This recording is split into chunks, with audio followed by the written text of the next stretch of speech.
আমরা এখন আইআর করে আমরা পিএনআর এ চলে আসি। আমরা আবার আমাদের এই 73 নাম্বার টিকিটটিকে আমরা রিফান্ড করতে চাই। সো রিফান্ড করার জন্য আমাদের ম্যান্ডেটরি কমান্ড হচ্ছে WFR, দেন হচ্ছে টিকিট নাম্বার হচ্ছে 73 নাম্বার যে টিকিট নাম্বারটি রয়েছে সেটি, দেন ক্রস অফ লরেন্ট দিব আমরা দিব হচ্ছে আলফা, দেন হচ্ছে এয়ারলাইন্স কোড হচ্ছে আলফা, এয়ারলাইন্স কোড হচ্ছে BS, দেন ক্রস অফ লরেন্ট দিয়ে আমরা দিব হচ্ছে N, দেন 73 নাম্বার টিকিটটা আসলে কোন প্যাসেঞ্জারের জন্য? 73 নাম্বার টিকিটটা হচ্ছে বিজয়নাথের জন্য। সো বিজয়নাথের পিএনআরে তার লাইন নাম্বারটি কত? আমরা দেখতে পারবো যে বিজয়নাথের প্যাসেঞ্জার লাইন নাম্বার হচ্ছে 1.1। সো আমরা N দিয়ে 1.1 দিব। তাহলে এই কমান্ডের মাধ্যমে আমরা বিজয়নাথের যে টিকিটটি রয়েছে সেটিকে রিফান্ডের প্রসেসে নিয়ে যাচ্ছি, অর্থাৎ mandatory code WFR, then ticket number, then cross of লরেন্ট, দেন আলফা দিয়ে airlines code, then cross of লরেন্ট দিয়ে N দিয়ে প্যাসেঞ্জারের লাইন নাম্বার। আবার যখন আমরা 2 নাম্বার প্যাসেঞ্জারের জন্য রিফান্ড করব তখন 2 নাম্বার প্যাসেঞ্জারের টিকিট কপিটি বসাবো আর 2 নাম্বার প্যাসেঞ্জারের লাইন নাম্বারটি দিব। এভাবে কিন্তু আমরা প্রত্যেকটি প্যাসেঞ্জারকে রিফান্ড করতে পারি।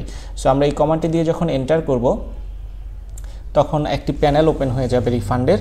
আমরা এই প্যানেলটি ওপেন হয়ে যাবে এবং এই প্যানেলে আমরা দেখতে পাচ্ছি এখানে কোডের মধ্যে কার্সরটি রয়েছে এবং এইখানে কোড হবে হচ্ছে রিফান্ডের কোড হচ্ছে R। সবসময় যে কোনো রিফান্ডের জন্য রিফান্ডের কোড হচ্ছে R দেওয়ার সাথে সাথে দেখবেন কার্সরটি অটোমেটিক নেক্সট বাটনে চলে এসেছে।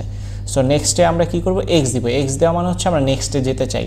আমি এখানে X দেওয়ার সাথে সাথে আপনি দেখবেন যে এটা মাল্টিডক্সে কার্সরটা চলে এসেছে। এখন আমি জাস্ট এন্টারে ক্লিক করব, করার সাথে সাথে আবার এরকম একটা পেজ আসবে। এই পেজে আমরা দেখতে পাচ্ছি আমরা যে টিকিটটা ইস্যু করেছিলাম সেটির কিন্তু বেজ অ্যামাউন্ট হচ্ছে $220, যেটাকে বাংলা টাকায় কনভার্ট করলে হয় 26,840। অর্থাৎ আমাদের ইস্যু করা টিকিটের বেস ফেয়ার হচ্ছে এত টাকা এবং ইস্যু করা টিকিটের আমার ট্যাক্স হচ্ছে এত টাকা এবং ইস্যু করা টিকিটের গ্রস ফেয়ার হচ্ছে এত টাকা।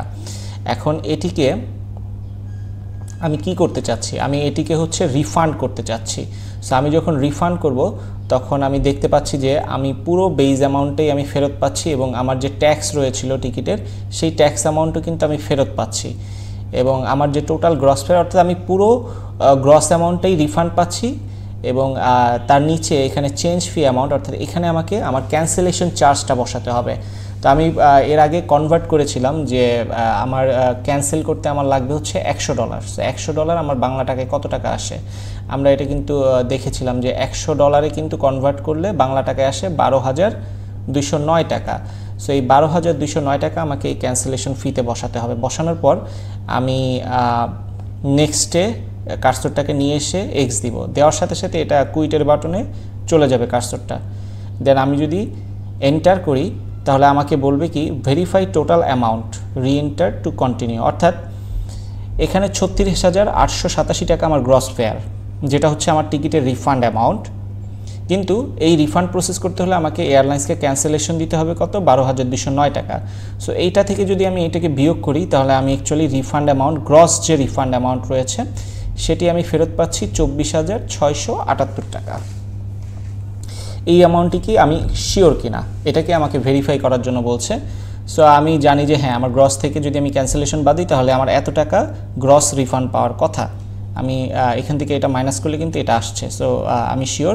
দেন আমি যেটা করব, আমি এই কুইটের বাটনে ক্লিক করলে আমার কার্সরটা কুইটের বাটনে চলে আসবে। আমি এন্টার করব, করার সাথে সাথে এই প্যানেলটি ওপেন হবে। এখানে PCT 7 মানে হচ্ছে আমি যখন টিকিটটিকে ইস্যু করেছিলাম এয়ারলাইন্স আমাকে 7% কমিশন দিয়েছিল। সো এখন যেহেতু টিকিটটিকে আবার ক্যান্সেল করে ফেলছি সো আমাকে অবশ্যই এয়ারলাইন্সকে এই 7% আবার ফেরত দিয়ে দিতে হবে। সো আমার অবশ্যই PCT এখানে 7 দিতে হবে। যদি এখানে 7 নাও থাকতো আমাকে কিন্তু অবশ্যই 7 বসিয়ে নিতে হবে, না হলে কিন্তু ADM আসবে। তারপর আমি রিফান্ডের ঘরে ক্লিক করে এখানে X দিব। দেওয়ার সাথে সাথে এটি কিন্তু রিফান্ড হয়ে যাবে। তার আগে আমাকে দেখতে হবে আমার টোটাল রিফান্ড অ্যামাউন্ট যে 24,678 টাকা, এটা ঠিক কিনা। হ্যাঁ, আমরা জানি যে আমাদের গ্রস ফেয়ার থেকে ক্যান্সেলেশন ফিটা যদি আমরা বাদ দিই তাহলে আমাদের এত টাকাই রিফান্ড পাওয়ার কথা। তাহলে আমরা রিফান্ডের ঘরে X দিব। দেওয়ার পর আমরা কুইটের ঘরে এসে আমরা যদি এন্টার দিই, দেওয়ার সাথে সাথে এটি কিন্তু রিফান্ড প্রসেস হয়ে যাবে। আমরা এখন দেখতে পাচ্ছি যে আমাদের রিফান্ডটি কিন্তু প্রসেস হয়ে গিয়েছে। Refund transaction processed, ETR refund transaction processed. এখন আমরা ETR এটি এন্টার করার সাথে সাথে আমাদের রিফান্ড প্রসেস সাকসেসফুল হয়ে যাবে। দেন আমরা কি করব, আমরা আমাদের PNRটিকে আবার ওপেন করব। এই যে আমাদের PNRটি, এটিকে আমরা কপি করে নিয়ে আমরা ডিসপ্লে দিয়ে PNRটিকে আবার ওপেন করব। ওপেন করার পর আমরা ডিসপ্লে টি করলে দেখতে পারবো যে আমাদের 73 নাম্বার যে টিকিটটি রয়েছিল সেটির জন্য টিআর দিয়ে আবার একটি লাইন ক্রিয়েট হয়েছে, অর্থাৎ এটি হচ্ছে সেই রিফান্ডের লাইন। এখন আমরা যদি আমাদের এই মার্কসটিকে ওপেন করি আমরা দেখতে পারবো WETR ডিসপ্লে 2 যে টিকিটটিকে আমরা রিফান্ড করেছি। আমরা এই মার্কসটিকে যে ওপেন করার পর সব কিছু সেমই রয়েছে, কিন্তু স্ট্যাটাসে যদি আমরা একটু লক্ষ্য করি তাহলে দেখতে পারবো RFND, তার মানে এটা রিফান্ড হয়ে গিয়েছে। RFND মানে হচ্ছে রিফান্ড, তার মানে আমরা কিন্তু এই টিকিটটিকে রিফান্ড করে ফেলেছি।